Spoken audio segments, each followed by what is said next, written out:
जय हिंद दोस्तों। आज हम इस वीडियो पे यूपीएससी प्रीलिम्स 2023 के एनालिसिस के बारे में बात करेंगे। अगर मुझे सम अप करना हो पूरा पेपर तो बस यही था, only one, only two, all three, none. इसी के साथ पेपर स्वाहा हो गया। आज इसके बारे में हम बात करने वाले हैं। इस वीडियो में हम बात करेंगे कि मेरा एग्ज़ाम को लेकर क्या एक्सपीरियंस था, मुझे कट ऑफ को लेकर के क्या एक्सपेक्टेशंस हैं, क्या हम सीख सकते हैं इससे नेक्स्ट ईयर के लिए। और इसके बाद हम बात करने वाले हैं कि ईपीएफओ एपीएफसी एग्ज़ाम के लिए अब हमें कैसे फोकस करना है। एलिमिनेशन टेक्निक्स को लेकर बात करना है कि उसका कितना रोल था, कितना नहीं था। यूट्यूब में इस साल बहुत ज़्यादा ही एलिमिनेशन टेक्निक हल्ला मचा हुआ था। और फिर फाइनली हम मेंस 2023 को कैसे टारगेट करना है, अब इस पे बात करेंगे हम। सबसे पहले तो मैं बात करने वाला हूँ कि मेरा क्या एक्सपीरियंस था पेपर को लेकर के। तो मेरा एक्सपीरियंस तो डेफिनेटली यही था कि पेपर डिफ़िकल्ट साइड में था, बट क्वेश्चंस के टर्म्स पे मुझे पेपर डिफ़िकल्ट नहीं लगा, मुझे ऑप्शंस के टर्म्स पे लगा। क्वेश्चंस वही थे जो 2-3 साल के करंट से आए थे। यूपीएससी का ट्रेंड ही है, लास्ट 2-3 ईयर्स के करंट से ही वो क्वेश्चन उठाकर पूछता है। इस बार ऑप्शंस बहुत ज़्यादा कंफ्यूजिंग थे। अगर सेम क्वेश्चंस पे ऑप्शन पैटर्न लास्ट ईयर तक जैसे चल रहा था वैसे आता तो नॉर्मल पेपर ही रहता। तो ऑप्शन को लेकर हमें एक चीज़ तो समझ में आ गई कि एलिमिनेशन टेक्निक बस नहीं करना है। हर साल पेपर अब ट्रेंड ऐसे ही हो सकता है, बदलता रहे। तो हमें ये ध्यान रखना है कि नॉलेज पे ज़्यादा फोकस करना रहेगा। दूसरी चीज़, अब हम 3-4 महीने बस प्रीलिम्स की तैयारी कर लें और प्रीलिम्स हो जाएगा, ऐसे नहीं हो पाएगा। साल भर तैयारी करते रहनी होगी। इस पर भी मैं पूरी डिटेल्ड एक स्ट्रैटेजी बनाऊंगा कि कैसे हम अभी एक साल भर अगर अब हम प्रॉपर तैयारी करें तो कैसे टैकल कर सकते हैं। इस एक साल में हम लास्ट 1-2 साल का करंट प्लस इस साल का करंट पढ़ते हुए काम करें। करंट का इंपॉर्टेंस बढ़ रहा है, बट अब इसका मतलब ये नहीं कि करंट ही करंट बस इंपॉर्टेंट हो जाएगा, वो फिर ट्रेंड बदल देगा। हो सकता है नेक्स्ट ईयर या उसके नेक्स्ट ईयर करंट से कुछ नहीं पूछ रहे हैं, 80% of the question static, core static से भर दे। तो ये हो गया। तो एक ये चीज़ थी। तीसरी चीज़ जो मैंने देखा वो ये था कि मार्केट में ना अब सब कुछ अवेलेबल है। पहले क्या होता था, आज से 2-3 साल पहले तक, कि कोई जेन्युइनली मेहनत कर रहा है, पीवाईक्यू एनालिसिस कर रहा है, करंट पढ़ रहा है, तो वो थोड़ा बहुत एलिमिनेशन टेक्निक यूज़ कर रहा है, कहीं नॉलेज यूज़ कर रहा है, कुछ कर रहा है। इस साल जो ट्रेंड बदल गया है वो ये है कि मार्केट में अब सब कुछ ही अवेलेबल था। इवन एलिमिनेशन टेक्निक्स तक भर भर के मार्केट में पड़ी थी। तो जब हम मार्केट में सब कुछ देख रहे हैं कि क्या चल रहा है, तो आई थिंक कमीशन भी देखता ही होगा बैठ के कि मार्केट में चल क्या रहा है। तो मुझे उसका भी काफ़ी असर देखने को मिला यहाँ पर। तो अब एक चीज़ तो समझ आ रही है कि आप सिर्फ किसी यूट्यूब वीडियो को देखकर, किसी कोचिंग के दम पे बस काम नहीं कर सकते। खुद की मेहनत पे अब बहुत फोकस करना होगा। कोई पेपर नहीं निकलवा सकता, लोगों से आप हेल्प ले सकते हैं, लेकिन अब हमें वो खुद ही करना पड़ेगा। तो एक ये चीज़ थी। इसके बाद एक चीज़ जो हमें बहुत अच्छे से क्लियर करनी है वो ये है कि हम जनरल स्टडीज़ यूपीएससी के लिए जब पढ़ रहे हैं अब, तो हमें कन्फाइन नहीं करना होगा अब खुद को कि ये यूपीएससी का करंट होता है, ये स्टेट पीसीएस का होता है, ये एसएससी का है और ये बैंकिंग का है। ये जो बाउंड्रीज है ना वो यूपीएससी खत्म कर रहा है। स्पोर्ट्स पे द्रोणाचार्य अवार्ड, अर्जुन अवार्ड, ये सारे क्वेश्चंस आ रहे हैं। तो हमें अब करंट को लेकर यही रखना होगा कि हमें कुछ भी दिख रहा है तो हमें एक आइडिया रखना होगा कि क्या चल रहा है। एक ब्रॉड पर्सपेक्टिव में हमें आइडिया होना चाहिए। तो एक मैंने इस चीज़ को लेकर के देखा, कोई भरोसा नहीं नेक्स्ट ईयर यूपीएससी कंप्यूटर से भी क्वेश्चन पूछ ले। तो हम ये नहीं कह सकते कंप्यूटर से क्यों पूछ लिया, उसका मन करेगा, करंट अफेयर्स में रहता है तो वो पूछ लेगा। तो इन चीज़ों का भी हमें ध्यान रखना है। अब इसके बाद मैं आता हूँ कट ऑफ पे। ये तो कन्फर्म ही है कि कट ऑफ 88 से तो नीचे ही है, इसमें तो कोई डाउट नहीं है। पेपर की डिफ़िकल्टी के हिसाब से बहुत सारे लोगों का पेपर तो पैनिक में भी बर्बाद हो गया, और फिर सी सेट ने जिनको परेशान किया हो वो तो और अलग ही है। जनरल का जो मैं कट ऑफ अपने हिसाब से प्रिडिक्ट कर रहा हूँ, मेरा जितना नॉलेज है, जितनी अंडरस्टैंडिंग है, जितना एग्ज़ाम के साथ एक्सपीरियंस है, उसको लेकर के कोई मैं गारंटी नहीं कर रहा हूँ कि यही आएगा। लेकिन एक ब्रॉडली मैं जो अपने एक्सपीरियंस है, जो मैंने लास्ट ईयर्स भी देखा है और जितना मेरी थिंकिंग है, उस हिसाब से जनरल का कट ऑफ 75 से 85 हो सकता है। अब कुछ लोग पूछेंगे 85 भी नहीं जा सकता, बहुत ही टफ पेपर था। तो यार देखो, ऐसा है, बहुत सारे लोग बैठे हैं जिनने इस पेपर को भी फोड़ लिया होगा। बहुत लोग बैठे हैं, एक से बढ़कर एक बैठे हैं। 90, 95, 100 भी आए होंगे बहुतों के। सो ये क्वेश्चन ही नहीं है। बट हाँ, जनरली मुझे जनरल का कट ऑफ 75 से 85 लगता है। ओबीसी भी बहुत अब पीछे नहीं है, लोग बहुत मेहनत कर रहे हैं। तो जो ओबीसी और जनरल के बीच में बाउंड्री है या गैप है वो बहुत बड़ा नहीं है, वो कम हो रहा है। तो 73 से 83 में अप्रॉक्स प्रिडिक्ट कर रहा हूँ। और EWS को लेकर के मैं 70 से 80 के बीच में प्रेडिक्ट कर रहा हूँ कि इतना हो सकता है कट ऑफ। 70 के नीचे जा सकता है बट मैं श्योरली कह नहीं सकता, मुझे नहीं लगता उतना भी जाएगा। कंपटीशन बहुत टफ है क्योंकि लोग बहुत मेहनत कर रहे हैं। तो 70 से 80 के समथिंग पर होना चाहिए।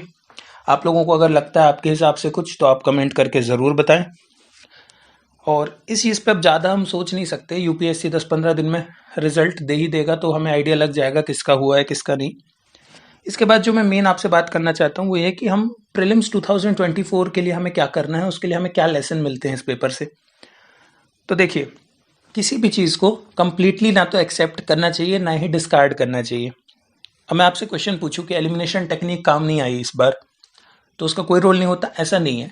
एलिमिनेशन टेक्निक का रोल होता है, लेकिन उस तरह से भी नहीं जैसा यूट्यूब पे इस साल मैंने जो देखा वो तो कुछ ज़्यादा ही एक्सेजरेटेड था। एवरीथिंग इज प्रीलिम्स में एलिमिनेशन टेक्निक। कई लोगों के तो दावा ये भी था कि पढ़ने की भी ज़रूरत नहीं थी, बस कॉमन सेंस से ही क्वेश्चन पेपर सॉल्व हो जाता। 150, 200 फुल मार्क्स आते बिल्कुल। यहाँ मैं किसी को भी क्रिटिसाइज़ नहीं कर रहा हूँ, ना मैं ये क्लिकबेट के हिसाब से बोल रहा हूँ कुछ भी। बहुत जनरली बोल रहा हूँ कि ये जो थंबनेल पे कैची तरीके से लिख दिया कि बस कॉमन सेंस से कर लिया, ऐसा नहीं होता है। मुझे देखकर काफ़ी हंसी भी आई थी, बट कुछ कर नहीं सकते उस पर। लोगों का व्यू है, लोग देख रहे हैं, बदल गया ना ट्रेंड। सो ऐसा भी नहीं है एलिमिनेशन काम नहीं करती। मैंने खुद भी बहुत से वीडियोस डाले, एलिमिनेशन डू हेल्प, बट सिर्फ एलिमिनेशन काम नहीं करता, ना ही सिर्फ मेहनत काम करती है। तो हार्डवर्क और स्मार्ट वर्क दोनों का एक बैलेंस चाहिए होता है।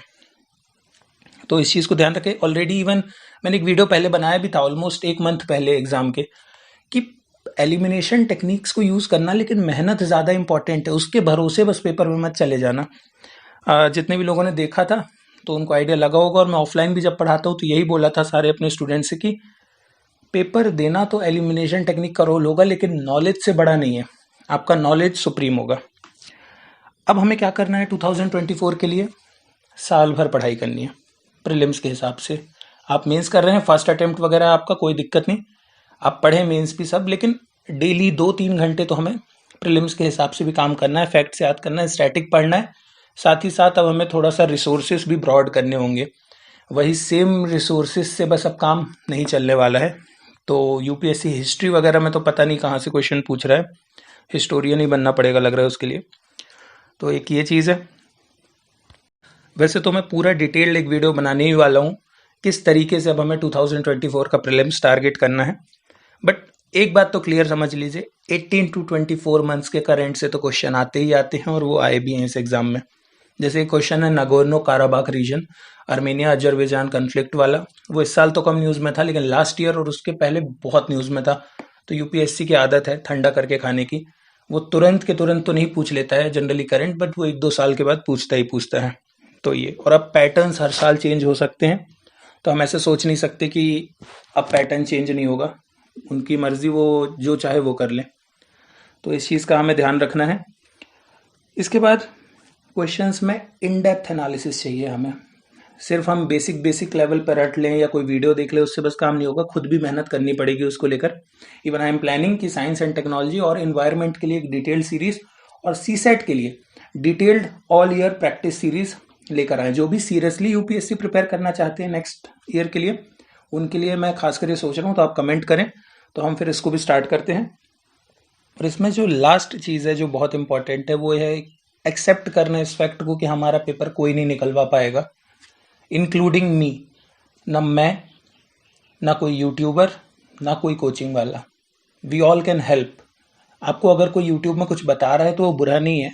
किसी ने कुछ सीखा है, कुछ मेहनत की है, कुछ अपने साल दिए हैं इस एग्जाम में, तो वो अपना एक्सपीरियंस शेयर कर रहा है, जस्ट लाइक मी।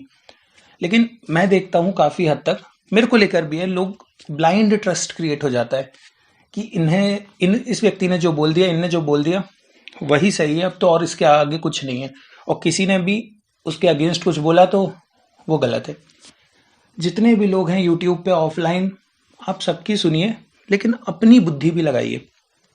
तो इस चीज़ का हमें ध्यान रखना है कि किसी के बता देने से बस पेपर नहीं निकल जाने वाला है।